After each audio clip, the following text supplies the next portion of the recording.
Assalamualaikum warahmatullahi wabarakatuh. Alhamdulillahirabbil alamin.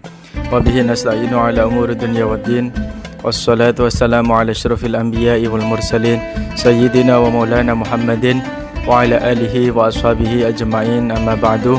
Qala Allah Ta'ala fi kitabihil karim, a'udzu billahi minasyaitonir rajim. Bismillahirrahmanirrahim. Wal 'ashri innal insana lafi khusr illa alladhina amanu wa 'amilus solihati wa tawassaw bil haqqi wa tawassaw bis sabr, amma ba'du. Para pendengar setia Radio Suara Tebuireng rahimakumullah, pertama kalinya marilah kita haturkan puji syukur kita kehadirat Allah Subhanahu wa taala yang telah memberikan nikmat iman dan Islam kepada kita semuanya, sehingga sampai detik hari ini kita mampu melaksanakan ibadah puasa di bulan Ramadan. Kedua kalinya salawat serta salam kita haturkan kepada Nabi Agung Nabi Muhammad sallallahu alaihi wasallam yang telah memberikan kepada kita ajaran agama Islam. Para pendengar rahimakumullah, alhamdulillah kita sudah memasuki di 10 hari terakhir bulan puasa Ramadan.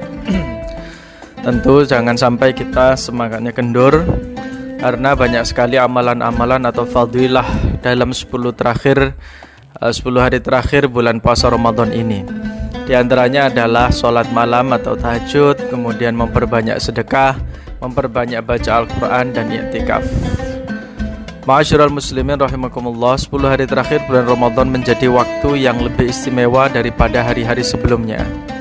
Banyak sekali umat Islam yang mencari keutamaan Lailatul Qadar pada 10 hari terakhir tersebut. Nabi Muhammad SAW memang dalam hadis kita tahu bahwa Rasulullah itu meningkatkan ibadah pada hari-hari terakhir Ramadan. Diriwayatkan dari Sayyidah Aisyah, dikatakan ketika memasuki 10 akhir Ramadan atau fil ashri al-awakhir fi Ramadan, Nabi mengencangkan sarungnya, atau dalam bahasa hadis dikatakan syadda mi'zarahu, mengisi amalannya dengan ibadah dan membangunkan keluarganya untuk ikut ibadah. Hadis riwayat Al-Bukhari. Dalam redaksi lain, Sayyidah Aisyah berkata, pada 10 terakhir bulan Ramadan Rasulullah sallallahu alaihi wasallam lebih giat beribadah melebihi hari-hari selainnya. Nah, tentu kita sebagai umat Islam dianjurkan untuk mencari yang namanya Lailatul Qadar, yaitu malam ketika Al-Quran secara keseluruhan diturunkan dari Lauhul Mahfudz ke Baitul Izzah. Al-Quran kemudian diwahyukan secara berangsur-angsur kepada Nabi Muhammad selama 20 atau 21 tahun. Nah, ada beberapa amalan yang harus kita isi di 10 hari terakhir bulan Ramadan. Yang pertama adalah mengerjakan tahajud. Menghidupkan malam-malam bulan Ramadan dapat kita isi dengan qiyamul lail atau sholat malam, yakni bisa berupa sholat tahajud kemudian ditutup dengan witir dan sebagainya, atau kita melaksanakan tahajud kemudian sholat sunat hajat dan sebagainya ya. Kemudian yang kedua adalah memperbanyak baca Al-Quran. Nah, tentu ini sudah kita lakukan sejak awal Ramadan, dan tentu harus kita lebih perbanyak lagi di 10 hari terakhir bulan Ramadan. Yang mempunyai target khataman ya harus disampaikan targetnya, diselesaikan targetnya ya, agar apa? Agar kita mendapatkan keutamaan ibadah di bulan Ramadan. Karena bulan suci Ramadan itu adalah bulan diturunkannya Al-Quran.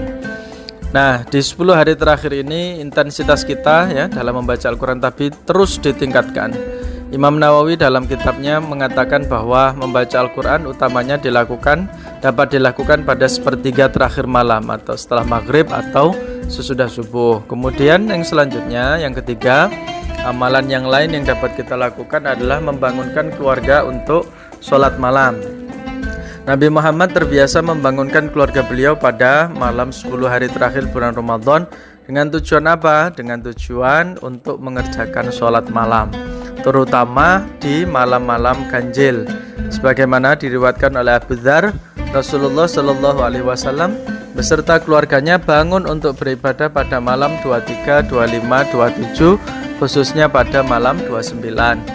Jadi para pendengar setia, monggo kita semuanya sareng-sareng juga meniru Rasulullah dengan apa? Dengan memotivasi keluarga kita sebagai seorang pemimpin keluarga, memberikan contoh yang baik untuk apa istilahnya? Ikut memotivasi, mendorong ya keluarga kita, istri kita, pasangan kita, anak-anak kita untuk qiyamul lail ya. Kemudian yang keempat adalah memperbanyak sedekah. Ini amalan yang sangat baik sekali, bahwa Rasulullah itu adalah sosok yang sangat dermawan, bahkan beliau dilukiskan lebih dermawan daripada angin yang ditiupkan. Ada banyak sekali jalan untuk bersedekah, apalagi sekarang ini banyak yang tertimpa musibah, banyak orang yang kesulitan di tengah wabah ya. Bagi yang mempunyai rezeki yang lebih atau cukup, ya seharusnya berbagi kepada orang-orang lain yang terdampak atau merasa kesulitan di bulan Ramadan ini. Kemudian yang terakhir adalah i'tikaf. I'tikaf ini ya di masjid, tapi karena masjidnya ada beberapa masjid yang tidak boleh ditempati karena adanya virus, maka cukup diganti di rumah saja ya. Di rumah, tapi tidak i'tikaf. Kalau i'tikaf itu harus di masjid atau dikerjakan di ruang khusus musola ya, di rumah, seperti berzikir, membaca Al-Quran dan sebagainya. Insya Allah itu juga niatnya sama baiknya. Demikian yang bisa kami sampaikan terkait dengan materi kultum pada sore hari ini. Semoga kita semuanya mendapatkan kekuatan untuk melaksanakan dan menyelesaikan ibadah di bulan puasa Ramadan.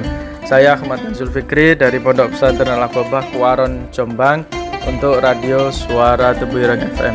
Ihdinas siratal mustaqim. Assalamualaikum warahmatullahi wabarakatuh.